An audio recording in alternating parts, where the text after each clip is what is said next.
Coming to you live from the Business RadioX studio, it's Franchise Marketing Radio, brought to you by IDS, an award-winning digital marketing agency that delivers integrated marketing solutions for franchisors, franchisees, and franchise development teams. Learn why over 75 brands depend on IDS's team of dedicated marketers and client service professionals to deliver a strong ROI on their marketing investment. Go to idsfranchisemarketing.com for a complimentary digital audit and consultation. Welcome to another episode of Franchise Marketing Radio.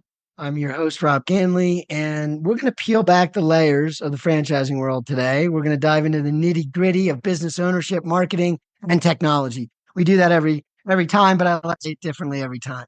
Anyway, I have a great guest with me today. His name is Erik Ivey. He is the Chief Operating Officer of Voodoo Franchise Group. And we're going to dive into what that is for anyone who isn't from Colorado or nearby, because I know what this is all about, but it's going to be an exciting conversation. Erik, welcome to the show. Thanks for being here. Yeah, thank you, brother. How you doing? It's good to be here. Yeah, it's great to talk to you, and I'm glad to dive in. As I said, I am familiar with a Voodoo brewing location here in Colorado Springs. So I know a little bit about it from the outside. Looks awesome. Anyway, let's dive in. Let's talk about franchising. But first, tell me a little bit about how you wound up COO. I know it's a fairly new development for you. You've got an extensive history of franchising and working with brands in your past. So tell us a little bit about how this came to be. Yeah, I've been in the restaurant business for 25 plus years. Actually, we're just going to call it 25 years. It could be 30, could be 40. I don't even know at this point, but worked with a lot of different big brands from Chipotle, Noodles and Company, Plancheros, Yum Brands, Quiznos back in the day. I've owned and operated my own restaurants before. And so I've had my, my big toe in the mix of everything for kind of a long time. And, last year around this time, one thing you got to know about restaurants is it's a small world, and building relationships, building connections. I mean, it just kind of spreads. So I had a recruiter give me a call and tell me about this fantastic opportunity with a brand that is just on a really, really good path. And so anyway, long story short, met with the board, the CEO, the team there, and absolutely first fell in love with the team and the people. And then I tried beer, and that just kind of sealed the deal for me. So those guys chose me, brought me on, and here I am. And that says a lot for anyone who's not like zeroing in the way I like to. I'm a little geeky when I think about things about franchising. But I think if a guy like you who's worked with, you just named off a list, and there was some in there that multiple kinds of restaurants, even like many restaurants. And you look at a model like this, for you to want to be part of it is saying something, right? You see something across the board, not just the people, but the model and the industry, the product, all those things. And that's what you got to do in this business if you're going to jump in and help grow it. And I know that's where you're coming from, and that's what we all want to do. We believe in this industry. I know I do. And it's a collection of brands. And it's funny you say that about the restaurant industry. So is the franchise. It's very small, right? So franchise restaurant and then just restaurant. I mean, it's super big, but not really when you really get into it, right? You start to really see it. But anyway, I hear you there. So tell me a little bit about, I've read a little bit, we talked a little bit beforehand about your person first, kind of approach to the way you've been world of doing it yourself, running businesses, building teams, being a part of franchise brands, learning from all these different angles. But person first approach, tell me how you think about that, how that influences you as the COO, and where you're going to kind of take that.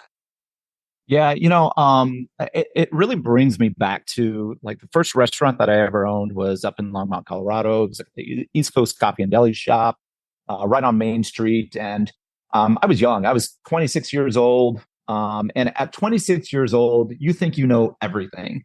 I'm fresh out of like my undergrad studies, and I just moved to Colorado, and I had got myself into a job in the restaurant business, and at that age, you're like, man, I know everything, and I'm going to be the greatest, and I'm going to be the CEO of my own company, and then you fail, and and I failed. I failed miserably. And, I walked away from that going, you know what? I think the most important thing that I could have done better was take care of my people. And I had been so business oriented, financially savvy. Like I thought about numbers all the time, and I didn't really think about the people. So you fast forward, took some other jobs with, some of the restaurant companies around the Denver area. I ended up owning another different concept, and took a very, very different approach. And I said, you know what, this time around, it's all about the people. And that's really how I live my life personally. And I work in this world that, the restaurant industry. The number one thing that you can do is take care of your people. And so I attribute where I am, not because of the position I hold or what I've been able to do in my past. I really think that I've been able to get to where I'm at because I put people as the top of everything that we do. And it reminds me of a quote from David Novak that I learned a long time ago. And that quote's, "We'll be rewarded based on how effective we are at making the people around us better." And if we just live our lives through that very, very simple philosophy, and create a system and and tools and the process systems and tools for a company, and we wrap that around people, we can be successful in anything that we do. But it's no secret, or it's no, I guess, coincidence that everything you just said is what franchising really is, right? Not saying everybody gets that right. Certainly not every individual, but a culture, most brands, this is what they want to focus on, right? Because if you get that right, then the other things do take care of themselves. People are people. And when they believe in you and they believe in your brand and they believe in how you do things, and you treat them well and you remind them that you appreciate everything they're doing. Because honestly, without them, how would you, right? Like anyone who's done it long enough. And it's amazing what people will do when they believe in things. And I think it's not by mistake in the franchise industry that you build that. And it takes effort and know-how to build that. So kind of taking that sort of thought process, I know I thought I read that one thing that really, I don't know when this happened in your career, but at one point, a VP worked alongside you to do some grunt work, right? Like rolled up his sleeves and cleaned an entire restaurant. I don't know what the circumstances were, why that was unique, but clearly it was not normal. But in your mind, it wasn't, and it impacted you in the same way. And where this, hey, we work together, we're a team, we're all in this together, we all care about this brand, we care about this mission. It seemed like that. Tell me about that story, and then tell us a little bit about how you're going to cultivate that sort of leadership and that sort of maybe culture. How you're going to try to bring that to Voodoo. Yeah. So, man, this is an interesting story, and hope you're okay with me name dropping on this one because yeah. So, Absolutely. yeah, when I first started at Quiznos, I was a general manager. My first one I worked at was 120th and Pecos in Broomfield, and so I went through training, worked in this restaurant, was able to kind of get that restaurant turned around. And I met this guy. His name was George Bodecker. If you know George, I think he still lives in Boulder, but he was the executive vice president of operations for Quiznos. He was an area director. I think he owned a lot of restaurants and did a lot of stuff with Quiznos, and it was kind of a big to do. And I was he's scared. I was scared of him at first. Like first time I met him, he walked into my restaurant. He had his glasses on. He had this nice suit on, and we were getting our butts kicked. And he stood right behind me, leaning up against the wall with our district manager, Kim. And he had his arms folded as I was just like struggling to make sandwiches. It was basically me and one other guy that was running the shift that day because we had call outs. And so he's leaning up against the wall behind me. I can kind of feel him breathing on my neck. And No pressure. I got really mad. I got mad. I slammed my hands down. I turned around and I said, "Are you going to just stare at us, or are you going to like wash your hands, glove up, and help us out because we're getting our butts kicked?"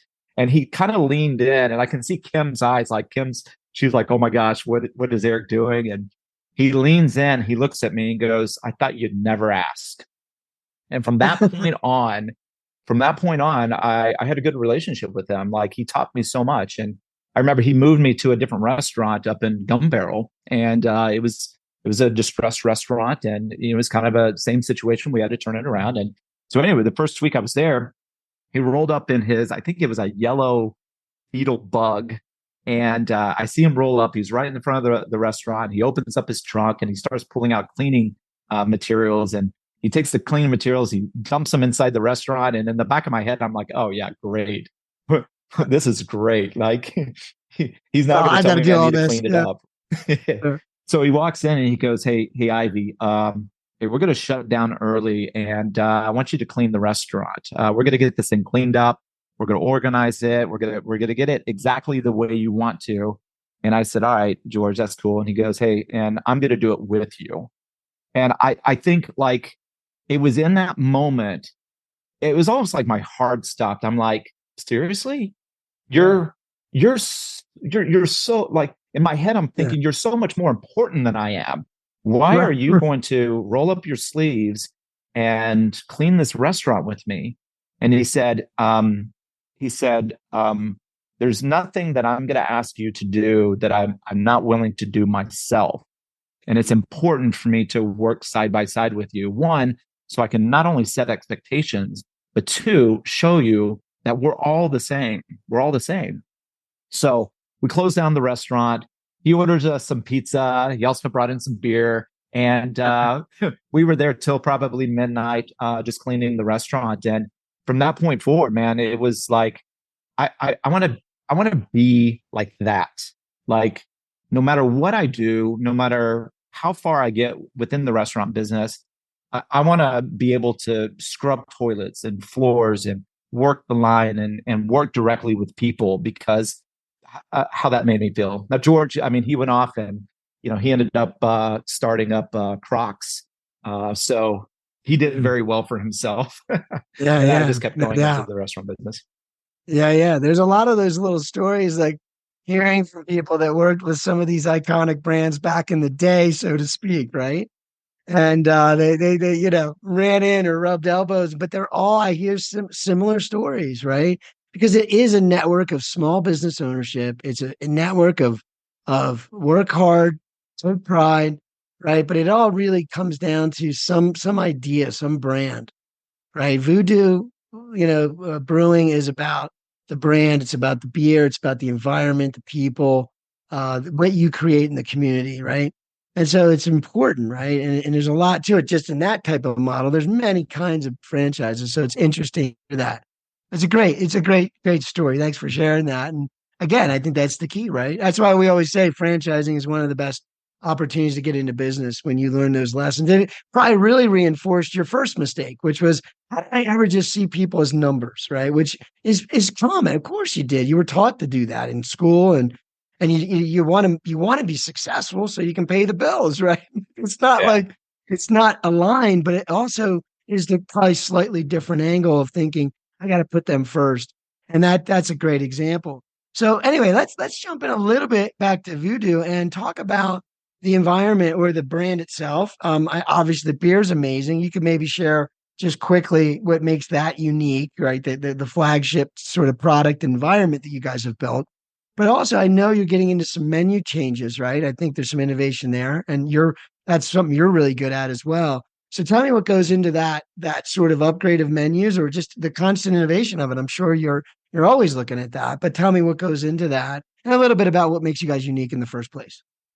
Yeah, well, let me start with this. So when I met Mateo, the CEO of the Voodoo Brewery Company, in the interview process, that he gave me a quote, and he said, "Craft beer without community is just beer."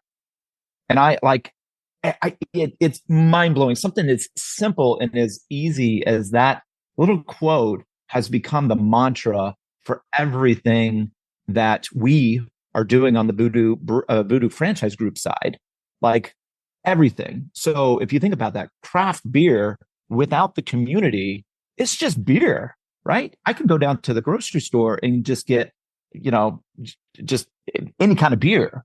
But what we do is we want to look at everything that we are innovating, everything that is driving us to help one, support our franchise community, right?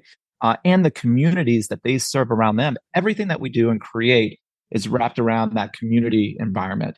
It is, I mean, Voodoo in itself, if you think about the name, I mean, there's so many ways that you can spin Voodoo. But, you know, the way I look at Voodoo is it's family, it's community. And you'll notice inside all of our pubs, we have doors that have been specially crafted and you know, designs and painted, and like there's big wooden doors hanging on our ceilings, right? And I heard over we just opened up a pub in Fort Myers, and one of the owners, we were talking about like what's the significance of the door, and this franchise owner of ours, he said it's opening opportunity. It's opening up opportunity for our community and for everybody that surrounds us. And I thought, man alive, that's it. That's our purpose. That's why we do what we do. And so when you think about menu innovation, the way I look at menu innovation, and look, I'm not a chef. I love food. It's why I'm in the business that I'm in. But I build teams, or I create teams that can help develop, you know, things like our culinary program. And I want the culinary program to connect with community.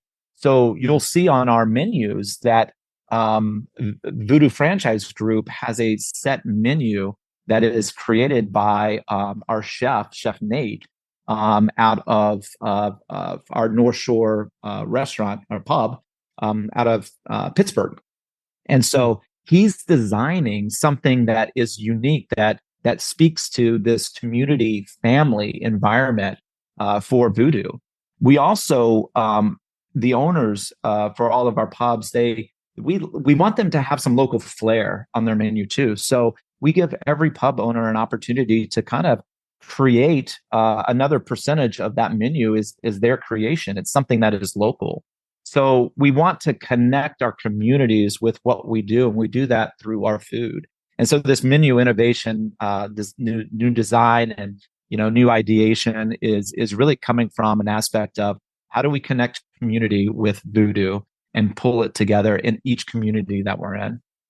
Yeah, very cool opportunity to do that. I do hear that sometimes from certain restaurant concepts where they do want to really connect the menu to the community, give that a little bit of thought. Not often. I mean, it's not the real driver. I immediately thought when you said Pittsburgh, I immediately thought of like, because I was still I'm a Steelers fan, right? And Ben Roethlisberger was obviously a quarterback for a long time.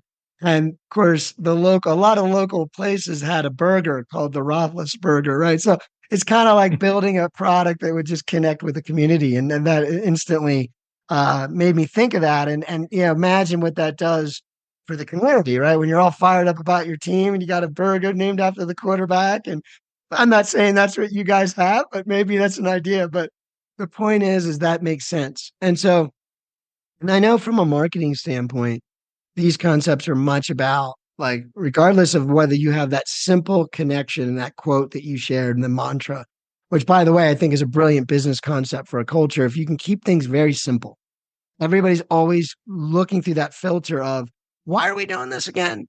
Like, it should be able to go through that filter, right? And I think that's an amazing thing to be able to do for a culture, first of all, but also in that, you know, that simplicity, something else there too, and that also connects to marketing. A lot of the marketing that we do in franchising, especially in the restaurant world, would have to do with community, would have to do with word of mouth, reviews, right? People talking to other people. So that's one aspect. So maybe talk to that, like what you see. And obviously, I could see there's a lot of people to be very passionate, right, about it. But also it's the marketing side of connecting with the community truly, like other business owners, other organizations, really trying to say, hey, who's around us here? I know ours here in Colorado Springs is on Garden of the Gods, right? So very interesting geological place to be. And so, but I know that there's businesses around it, right? There's a whole community there. How does that work for you guys? How does that help you guys get a franchisee launched and really moving in the right direction? Well, I think one thing that we need to note here is, like, there are companies out there that talk about community involvement. They talk about engaging in their people. They talk about their mission and their values, right? It's things that you see posted on a wall, right? Um, I think, and this comes back to some of the companies I've worked with where, you see it on the wall and it doesn't really resonate out in the communities, right? It's a different story, right? We don't do that. Like, we really, like, the number one thing that we focus on is our involvement in our communities.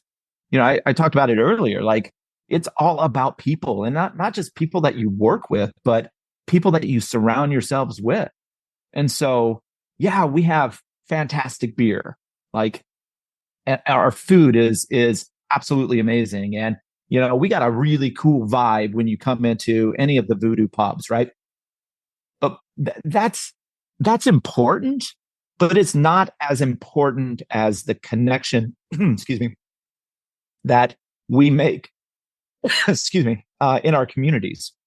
And so we really stress, even through our marketing efforts, we stress the importance of getting involved, whether it's with your chamber of commerce or if there's nonprofit organizations around the communities, or, hey, maybe there's another brewery or a brew pub down the street that is just opening. Go get involved with them, like, be a part of their experience. Get involved with the schools and, the city officials and the teachers. And I mean, the list can go on and on and on and on, but we find, not just with our business, but even other companies too, that when you really connect with your community, the community is going to connect back with you, and you build a relation. It's almost like a marriage, right? You don't start a marriage by meeting on day one and by day two you're married. Maybe you do, and yeah, I don't think that. not a lot of evidence to say that's a good decision. But you start off by meeting somebody and you get to know them and you build a relationship. And sometimes that turns into a really great friendship. Other times it turns into a marriage. And sometimes it just doesn't turn into anything. Well, with us, it's the same approach, right? We build a relationship with our community, and that creates the friendship and that relationship. And the marriage piece of this is that connection that we make with them that not only brings them into our pubs, but brings us to them as well. And so, we can call this marketing. I just call it the basics of being great at what we do in the business that we're in. Like, it really, I mean, yes, there's a business element to this and a financial side to this that, is, yeah, it's exciting, but it's not the most important thing. Connection with our community will drive success in the communities first, and then secondary in our own business. Yeah. Yeah. And if you do it, and I hear it all the time, I mean, if you're just doing what you know to be doing, which is creating great environment, great food, great beer, right, where people enjoy themselves, then the rest does take care of itself. And for certain people, certain personalities, marketing would just be socializing, So it's an interesting idea, but that's very important. It also shows the resiliency and doability of the model. Like, if you're that type of person thinking, could I run this kind of a business? This is what it's about. If that's important to you, what we described, then that's a perfect fit. And it gives you that opportunity to grow your business that way, which to me, like you said, is less clinical. Like, we're going to run a marketing campaign and we're doing our content calendar and we need this many clicks and this many leads. And it's more like, just get up every day, go do the thing, serve the community, and it evolves, right? So yeah. So very cool. I mean, it's crazy you mentioned that. Like, yeah, marketing calendars and planning and strategizing and, all the fancy words that come along with the business, mentality, right? At the end of the day, wake up and do something special for somebody else. And if you can wake up every single day and think about what you can do to make somebody better, make somebody feel important, or give back in some way, then you'll go to bed at night not only feeling good about what was accomplished, but more importantly, how that other person felt. And that, like, to me, that's the essence of creating this community involvement, that relationship that we have. Yeah. Yeah, that is it. And keeping it simple the way you just said earlier is why you thought of what you just said. I mean, that simplicity really, let me think of it. Let me think of what that really would mean. It does mean you feel connected. And you can't make people feel connected without what you just shared. So thank you for sharing it. And I think it's a very important idea. But it's that simple, right? You keep it simple. Like, how do we create community? Well, let's be nice to someone today. Everybody on the team thinking that way on a regular basis could only make me feel good going in. And I am going to go visit here soon, just for that reason. I really do want to go have dinner now. Anyway, so thank you. All right, so let me just talk about operations just for a minute, because I'm a tech guy and I do like to get into these things, and I know that's, we're getting out there and being people, right? But to do it well and to serve our community, we have tech, right? We have these things we use and tools we use. Tell me a little bit as an operations guy, and I know you're new to the brand, so you're sort of surveying and probably starting to plan and put some things into place. But what are some important things you look for? Some key things that would say, yeah, we want to build community here, and here's one process or workflow or technology that just really helps with that. Is there something that you already observe or would want to share, and that's you think's important? Yeah, the first thing I think about when I'm thinking about that kind of stuff is I ask myself two different questions. One is, how do we make this easier to be an owner or an operator, right? And how do we make it easier to be a guest or a customer, right? If what we create or the technology that we bring on can answer those two questions, how do we make it easier to be an operator? How do we make it easier to be a customer? And those tools or those systems or those processes fit into that model of making it easier, then it's a winning situation. Obviously, there's a lot of complexity to like finding this kind of stuff, but at the end of the day, my job, my role in this is to make it easier for an owner to be an owner. Because if I can get them to spend less time worrying about the data end of this or the functionality of tools and systems and process or the complexity of it, right? And more time in their community or focused on their four-wall marketing, right? Or just the operations within the business, then we're winning on that front operationally. But when it comes down to tools, like things that we're bringing on, like PlayerLink, WiseTel is a system that we just contracted with, and that's it's a platform for training and communication, and a storage system for all the operational tools, and it also has this like really cool like ability for community involvement, internal community where you can kind of challenge people, or you can connect with them, or you can share different ideas. So we're partnering with them to help us to create a solid training model for our franchise owners. And honestly, training in essence is one of the most important things that we can do to help support our franchise system, is giving them the tools, the resources, and the systems to be able to not only train themselves, but their people effectively to operate these pubs. We're bringing on other technology systems that will help us with accounting. We're bringing on a new back of house system that will allow for inventory management controls. We've partnered with a company called Bar Track, which is an inventory management system for beer. Those are the types of systems or the technology that we're bringing on that's going to make our franchise owners' lives so much easier and better, because it's going to help them. It's basically going to do the work for them and provide the data that they need to be able to support growth in their operations.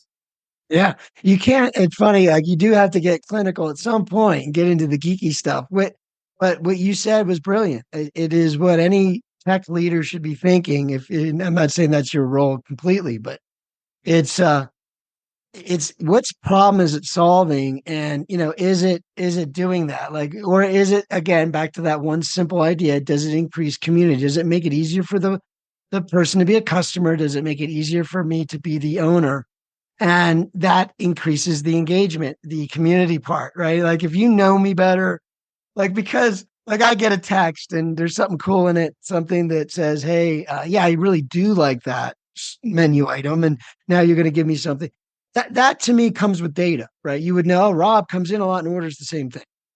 That's Mhm. a technical thing, but you're increasing community because you're letting people know we care enough about you, got to know what you care about on our menu. And that's just a subtle way of saying we care about you. And that, so again, add that up times 100 things that technology can create. And that's, but if you don't go at it from the, how does it help make it easier for the customer, or how does it make it easier for the owner, then really you might totally go off course and put way too much resource into things that, as you said in your earlier, wasn't the same exact thing, but you were focused on maybe the KPIs and the details and not the relationships in the community. I think you start with that and then let the technology serve that mission. So that's cool that you said that. Means a lot. I know you're on the right track. I did notice some of the names though. The names that you mentioned are definitely major players, and cool.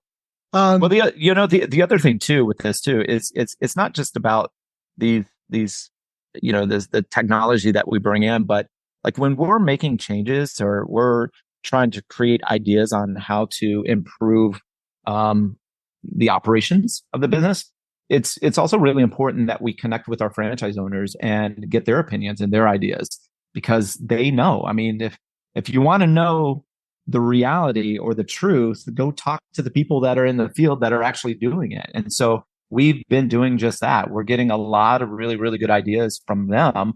That's helping us to build the model or improve the model for them to be able to operate great operating pubs. and I bring it up almost not every episode, but almost every episode where I just say that power, what you just said, is something that it always, no one over promotes it, right? But the idea of being in a business model where you can reach out to X number of other people that are doing exactly what you're doing. And all of you are experiencing it in similar but different ways and collaborating. And I can't think of anything else in the world that's like that. Where you were a local business owner, you had your restaurant. How many other restaurants that were doing what you were doing could you have asked questions to, or get input from, or get other ideas? And so that's, again, another example of, like, that's no small thing to be able to do that. You might think, well, you should just already have it done. It's already ready to go. No, it's always evolving, and times are going to change in the future too. And so you'll have your network to feed into that. That's amazing. To be able to build a business around that much input is really important point to make. So thinking of that though, how, and just kind of wanted to ask you sort of your future vision. Is there, and maybe this is sort of some blocking and tackling that maybe that's the answer, or maybe there's some really innovative things you're thinking about in the future. But share any thoughts on the future, and yeah, how do you connect innovation with the network? Like, because I would think you're going to want to continue to have that dialogue and evolve, right? So, like, but what do you see coming down the pike, if anything, visionary wise? Like, do you see anything from your experience? And then as you do test things and try to change, how does that work with your network? Yeah, that's a great question. I think right now, the most important thing that we can do is while we're thinking about the future, and we've got a lot of owners that are in the pipeline that are in the development phase, and I mean, we're stacked. We're stacked pretty strong, which is great from where the company's going to be. Right now, the most important thing that we can do is make sure that we have the systems, the tools, and the processes to be able to support our owners, both owners that already have pubs that are in operations, and the pub owners that are in the development process.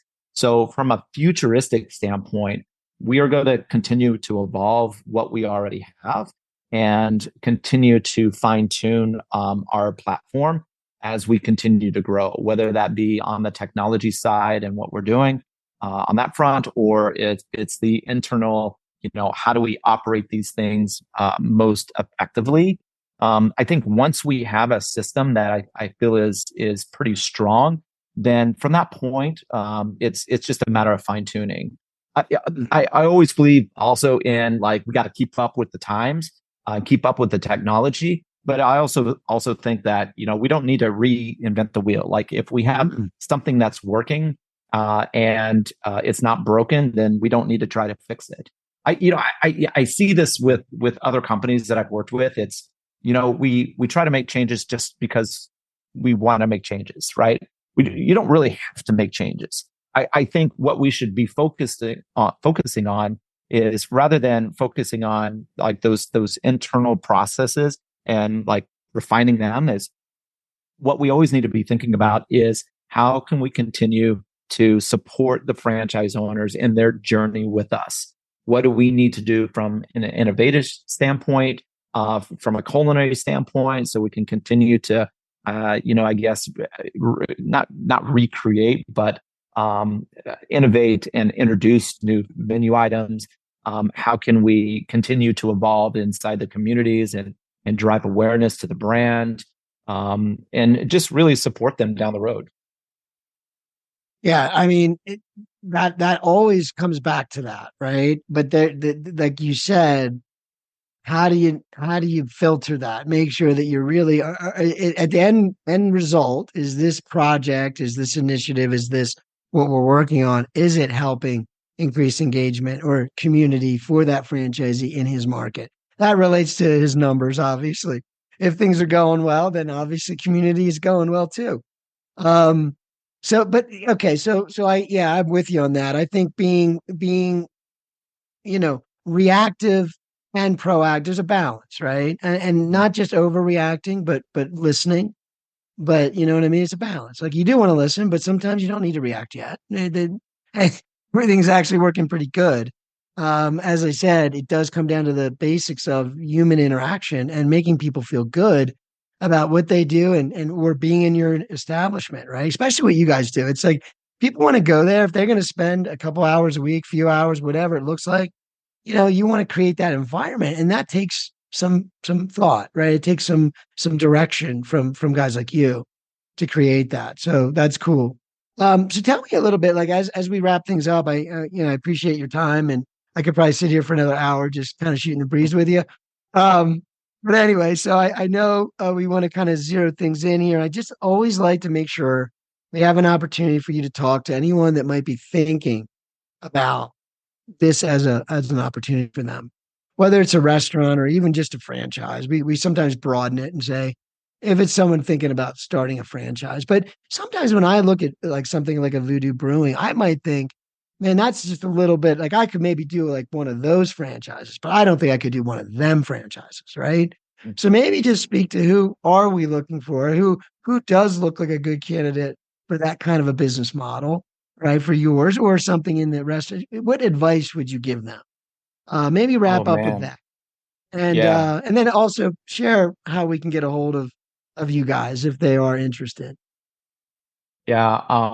Wow. That's a that's a great question to ask me to speak with. I think at the end of the day, one, you need to be very passionate about what you're about to get yourself into. Like this is not it. Like especially in the restaurant industry, I can't speak of about other types of franchises, but more specifically in the restaurant business, like it's a Mhm. tough business. It really is. Like, I wouldn't go into this with the mindset that that you're not going to work in a kitchen, or you're not going to work behind a bar, or you're not going to be serving. Like you really need to go into the mindset of I want to be a part of this. I want to learn. I want to like integrate myself in with my team and really, really connect with that team in that way, more so than just, being the owner of the business. I find that owners that come into the system that work their restaurants, are truly engaged with their team, um, are pretty darn successful with this. Like they get it, they understand it. It doesn't mean that those that are doing this as an investment are not as successful. You know, you can always hire a great chef or general manager and or a partner that can go in and operate it. But I find that the closer you are with, you know, your investment, the more successful you are. I think that's one thing. I think the second thing is go into this with the mindset of learning and trusting the systems and the tools and the processes that companies build to be able to operate. I mean, that's why you get into a franchise situation, is because the model's already there. The work's already been done. And, you know, for owners, go in it with the mindset of trust the system, operate your place with the mindset of, I'm going to follow exactly what the franchise system is telling me I need to model. I think that's the other thing. And look, it can be very scary to get into a situation where you now own it. I mean, you're investing lots of money into a new business, and you know you get the butterflies and this like excitement in the beginning, and then you start writing checks, and you're like, oh my gosh, I'm writing checks now, and then you've got opening week, and you're really nervous because you're training, and then you've got the grand opening day, and like one little thing in your business can, you know, kind of go wrong, and you're like, oh my gosh, what am I going to do? And but just know that like you're going to do just fine. It's going to be okay. You just got to breathe and relax, trust the support for with the company that you're going with, and just know that you're going to be taken care of and you're going to do really well. um have fun is my last one. Like, Yeah. man, just have fun. I mean, you got into a franchise situation or just owning your own business for a reason. Like, you wanted to get away maybe from your day job or this corporate world that you've been working in for your entire life. So have fun and enjoy it, because man, like, it's a really fun ride. There are bumps, it's roller coasters every now and then, but at the end of the day, like, if you have fun and you enjoy it, then you're going to do very well. Yeah. Well, I first thought when you were given part of that answer, I immediately thought of your experience, and I've heard it over and over again and over and over again with, if I'm not willing to do it, then I'm not going to ask you to do it. Like if I'm going to ask you to do things, I want to experience what that's like. I want to be closer to it. I think that there's a realistic, I mean, there's only so much some guys can do, but there's always that attitude though. And like even the president of the United States can be that kind of president, right? Where I want to get down there and shake hands and be with the farmers and I mean, you get that. I want to get closer to the community mindset because it's important to experience that. And I think that's what you were saying is you got to be willing to do that. And then also, have fun. And it kind of, you ended with having fun. And you know what? Franchising, here's the good news. I don't know how many, I think there's millions of franchise businesses, franchised locations, businesses. So it works, right? Not to say that can't challenges don't arise, but that's the greatness about being in a network and being part of a brand is we're gonna see this through regardless. It's gonna happen. There may be some bumps, but we'll be okay because we've been through them before. But that's part of like the greatness of being around people that have done it before, right? It's like, no, I've seen this before. We're okay. Right. And even if we haven't seen it before, like COVID, I'm a testament. I sat and interviewed brand after brand and watched them innovate through that in ways that I could tell you would not be possible without a network of great people and a community. Right. And that's exactly was not a test any of us wanted to go through, but in the franchise to put the stress test on the model itself and say, will this really hold up? And I think it did. And so, to anyone nervous about launching, I would say you're all right. You're probably in good hands. So, with guys like Erik. So, Erik, where would folks reach out to you, the team, whoever that first touch might be? What's the best way to do that? To learn more about Voodoo Brewing and Voodoo Franchise Group. Hey, you know what? My phone, my email is always open to anybody. It's Erik with a K, so ERIK at vbcpubs.com, or Erik at voodoobrewery.com.